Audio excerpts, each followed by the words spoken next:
Another week. I'm so glad you're here. I shouldn't bang on the table. I learned that last week because it makes the camera do this. But I'm so thrilled to see you.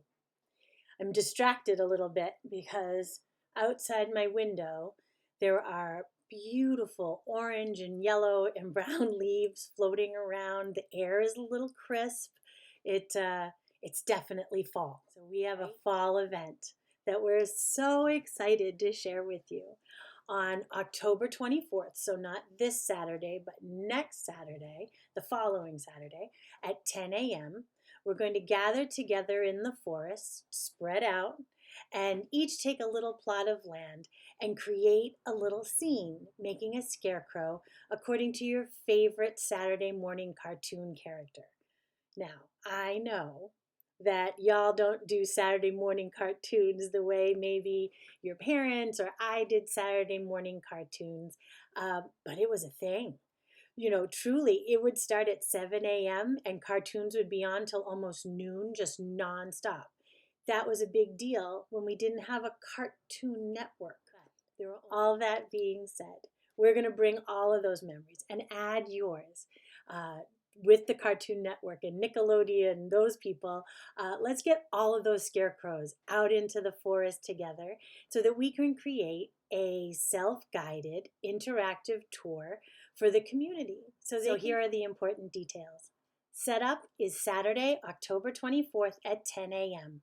You bring your scarecrow and whatever you'd like to bring around to decorate your area, and we'll get started. And then breakdown will be on November 1st, giving everybody a full week to take a walk through the forest, bring friends, neighbors, relatives, and share what means so much to us.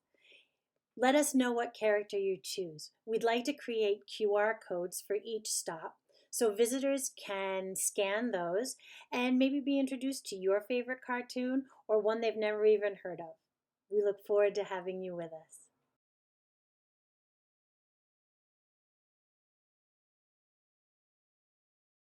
You may remember that last week I told you that sometimes while teaching Bible stories, to make the lesson really count, sometimes the story has to be a little difficult. Today is one of those times. Not necessarily the Bible story, but the story that I'm going to tell you. Oh my goodness, it's got to be almost a little bit over 30 years ago now, I took my first trip to Disneyland. I had set off cross country by car from Boston and was driving all the way to Anaheim, California. When the day came to go to Disneyland, I was so excited. I had been on the road for a while. I was planning to live in California, so I didn't have a house yet. I had a pocket full of money and a big plan to go to Disneyland. That morning, we stopped to get some food for the road trip, and as we pulled into the parking lot, we saw a family. They were homeless, according to the sign that they held in front of them, and were willing to accept any help.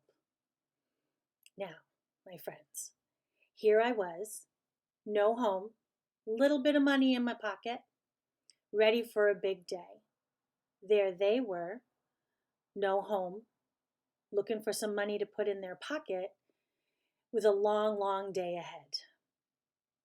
I don't think that family will ever know that seeing them from my car window meant I was going to remember them for the rest of my life. We were very close, almost the same, but yet so different. I feel like they had come to an end of the rope as far as hope was concerned, and I had kind of my whole adult life stretched out ahead of me. But seeing them and understanding how close we were gave me a feeling of compassion for them that I've never forgotten. We're one bad phone call or one misstep away from possibly losing everything. And I would hope that if I ever ended up in a situation like that, I would have people around me who would show me compassion.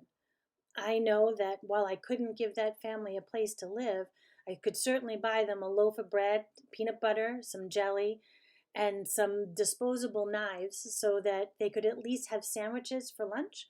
If running across that family that morning not only allowed me to see them, but it allowed me to understand just how tough sometimes life can be. I was very grateful that I was able to reach out, and I pray for this family every day. I hope that their situation got better. In this week's Bible story, we'll hear about how Jesus saw some people and how it formed his ideas about compassion for all of us to follow today.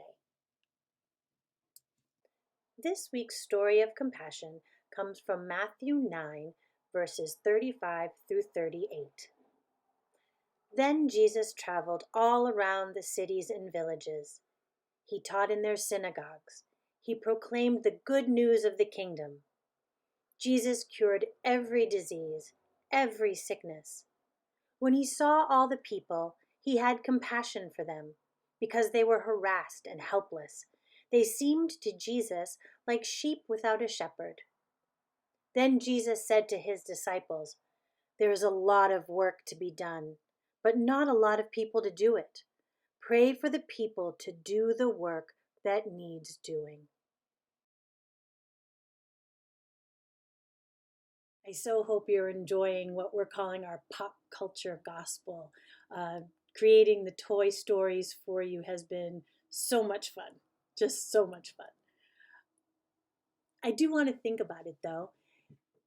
Can you imagine being one of Jesus's disciples, one of the 12, who walked with him through all those villages and cities, and who sat in the synagogues and listened to his teachings, and then walked out with him and happened upon people who were sick and desperate and in need of help, and watched Jesus work with these people with a compassionate heart. He was never irritated because they didn't have a job. He wasn't mad because they didn't work as hard as he did. What he felt was compassion because he felt like they looked as if they didn't have a leader, as if they were sheep without a shepherd. We don't talk about shepherds a lot these days. We talk about it at Christmas time. But the one picture I have of Jesus as a shepherd is a little odd, but I want to show it to you. So I don't know how we can best do this. All right, so if you look at it, oh, there it is. Now, if you look close, that is absolutely Jesus as a shepherd, but can you see the animals that he's with? Yes, they are unicorns. As you can imagine, being married to Pastor Michael means we have a lot of Jesus stuff around the house. This was a gift from our friend Jill. And it's a refrigerator magnet that has Jesus as a shepherd of unicorns. But you know what? It's the same. He's caring for the unicorn in his arms. I don't think any of the unicorns at his feet feel neglected. He is as compassionate there as he is for just a regular sheep. That's kind of the story, isn't it? When we get to really see people, it helps us understand them. So, who's been a shepherd in your life? Who really sees you? Who understands you and wants good for you, wants to care for you? Who do you think you could be a shepherd for? Is there someone who maybe you could help out on your team, or if you see them struggling with a subject in school that you happen to be pretty good at, maybe just being able to help them and seeing if there's any way you can be of assistance or support to them. That's what being a good, compassionate shepherd is all about. In thinking about compassion as an action word, I was reflecting on who could we show compassion to.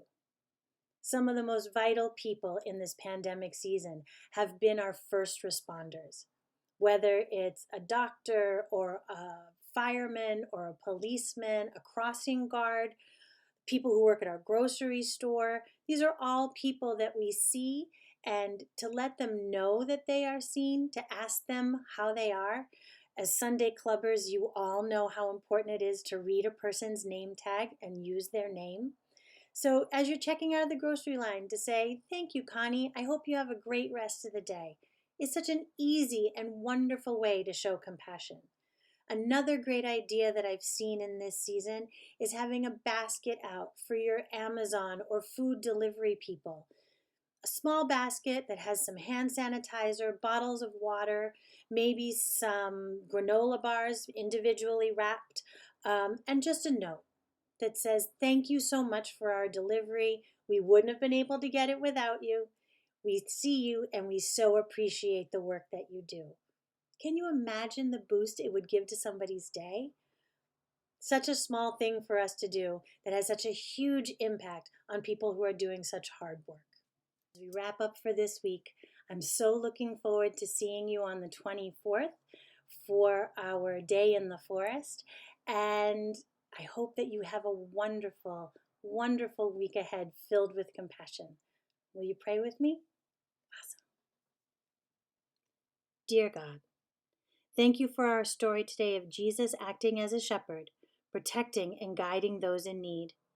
Thank you for acting as a shepherd in our lives. Give us courage and compassion to protect and guide others we get to know who may need our help too. We are forever grateful. And we ask all of this in the name of your precious one. Amen. Have a great week, and I'll look forward to seeing you soon. Bye-bye.